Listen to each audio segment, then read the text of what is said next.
Hi అండి, welcome back to my channel frocks and frills. మీకు thumbnail చూస్తే ఈ పాటికే ఈ వీడియో కంటెంట్ ఏంటో అర్థమై ఉండాలి. లాస్ట్ వీడియోలో మీకు నేను ఈ డ్రెస్ చూపించాను కదండి. ఈ డ్రెస్ నేను ఆన్ ఆర్డర్ బేసిస్ చేశాను కూడా మీతో ఆ వీడియోలో షేర్ చేసుకున్నాను కదా. నేను డ్రెస్ ఫినిష్ చేసి ఆ డ్రెస్ పిక్స్ వెంటనే అడిగిన కస్టమర్కి షేర్ చేశానండి.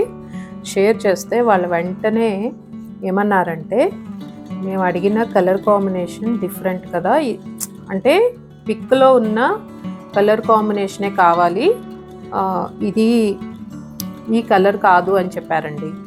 ఇంకా నెక్స్ట్ నేను చేసేది ఏమని చెప్పండి, 15 రోజులు కూర్చుని కష్టపడి చేశాను. ఎంబ్రాయిడరీ కాడి నుంచి ప్రతిదీ కూడా అన్నీ సొంతంగా తయారు చేసుకుని మరీ చేశాను. అరే ఏంటి ఇలా అయింది, అరే వద్దన్నారు కదా అని ఫస్ట్ కొంచెం బాధ అనిపించిందండి. బట్ ఇక్కడ వాళ్ళు అడిగినట్టు చేయలేదు. సో అందుకని మనం కస్టమర్ సాటిస్ఫాక్షన్ కోసం వాళ్ళు ఏదైతే పిక్ పంపించారో ఆ డ్రెస్ చేసి ఇవ్వడం నా బాధ్యత. కాబట్టి ఓకే అండి, మీరు అడిగిన కలర్ కాంబినేషన్లోనే నేను డ్రెస్ చేసిస్తానని చెప్పి first yoke part skirt part separate చేశానండి. సో ఇప్పుడు ఈ యోక్ పార్ట్కి వాళ్ళు అడిగిన డ్రెస్ కాంబినేషన్లో ఇప్పుడు మీరు చూస్తుంది అదేనండి. పక్కన మీకు వాళ్ళు పంపించిన పిక్ కూడా పెడతాను మీకు రెఫరెన్స్ కోసం చూడండి. సో ఆ పిక్లో ఉన్న కలర్ కాంబినేషన్లో మళ్ళీ స్టార్టింగ్ నుంచి ఎండింగ్ వరకు మొత్తం స్కర్ట్ ప్రిపేర్ చేసి యోక్ పార్ట్కి అటాచ్ చేసి, అసలు ముందు కుట్టడం ఎంత కష్టమైనా కుడతాం కానీ రిపేర్ వర్క్ అనే పాటికి చాలా ఇబ్బంది అండి. అసలు ఉప్పదీసే పాటికి మొత్తం ఒక రోజు పట్టేసిందండి. సో కూర్చుని మొత్తం ఉప్పదీసి దానికి మళ్ళీ మొత్తం స్కర్ట్ ప్రిపేర్ చేసి అటాచ్ చేసి డ్రెస్ ఈ విధంగా ఫినిష్ చేశాను. అయితే తీసి పడేసిన స్కర్ట్ని ఏం చేశానో ఇప్పుడు చూడండి. ఇది ఆ డ్రెస్కి నేను తీసేసిన స్కర్ట్ అండి. ఇది నేను 8 year old గర్ల్ కోసం రెడీ చేసిన ఫ్రాక్. ఈ ఫ్రాక్కి ఆ స్కర్ట్ని రీయూజ్ చేశాను. చూడండి ఎలా అనిపిస్తుందండి, మీకు నచ్చిందా? నచ్చితే కనుక డెఫినెట్గా నాకు కామెంట్స్లో చెప్పండి.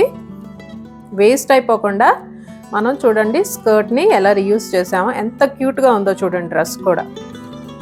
సో దీనికి నేను ప్లెయిన్ సాటిన్ ఫ్యాబ్రిక్ యోక్ పార్ట్కి తీసుకుని పఫ్ స్లీవ్స్ ఇచ్చాను. పఫ్ స్లీవ్స్ కూడా కాదండి, బెలూన్ స్లీవ్స్ అండి. సో మనం బలూన్స్ కట్ ఎలా స్టిచ్ చేస్తామో అదే మెథడ్లో ఉంటుంది ఇది. సో చాలా బాగుంటుందండి ఈ పఫ్ స్లీవ్ కూడా. చూడండి డీటెయిల్డ్గా ఒకసారి చూపిస్తాను.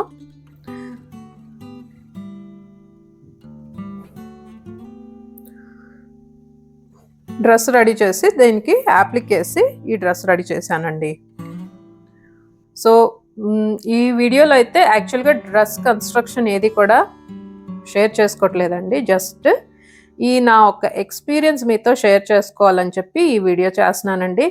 సో ఈ డ్రెస్ కోసం టోటల్గా నేను ఒక 16 రోజులు స్పెండ్ చేశాను.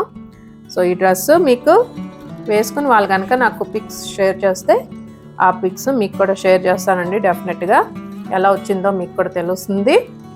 అట్లా హ్యాంగర్కి హ్యాంగ్ చేస్తే డ్రెస్ అందం తెలియదండి. చూడండి సేమ్ డ్రెస్ మనం మ్యానిక్విన్కి వేసేపాటికి బుట్ట బొమ్మలా ఎంత అందంగా కనపడుతుందో చూడండి. సో డ్రెస్ వేసుకుంటే కానీ అందం తెలియదండి. సో ఇలా ఒక డ్రెస్లోంచి 2 డ్రెస్సులు పుట్టుకొచ్చాయండి. దీని గురించి మీరేమనుకుంటున్నారో డెఫినెట్గా కామెంట్స్లో నాకు చెప్పండి. మీకు నచ్చితే లైక్ చేయండి, నా ఛానల్ సబ్స్క్రైబ్ చేయండి, 4గురికి షేర్ చేయండి. ఓకే అండి, నెక్స్ట్ మంచి డ్రెస్ మేకింగ్ వీడియోతో నెక్స్ట్ నేను ఒక 1 year old బేబీకి బర్త్డే ఫ్రాక్ చేస్తున్నానండి. సో ఆ బర్త్డే ఫ్రాక్ మేకింగ్తో మళ్ళీ మీ ముందుకు వస్తాను. అంతవరకు సెలవు, బాయ్.